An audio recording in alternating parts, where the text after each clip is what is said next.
Anyway, kami po ang Team Trillanes. At kami po ang maghahatid ng pagbabago dito po sa ating mahal lungsod ng Caloocan. Gusto po ba natin yun? Oh, doon po sa likod. Gusto po ba natin yun? Oh, yan. Kasi po, yan. Kasi po talagang napabayaan po ang ating lungsod.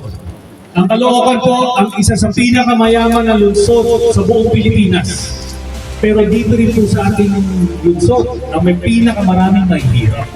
Bakit po gano'n? Dahil yung yaman ng Caloocan ay napupunta sa bulsa ng ihila.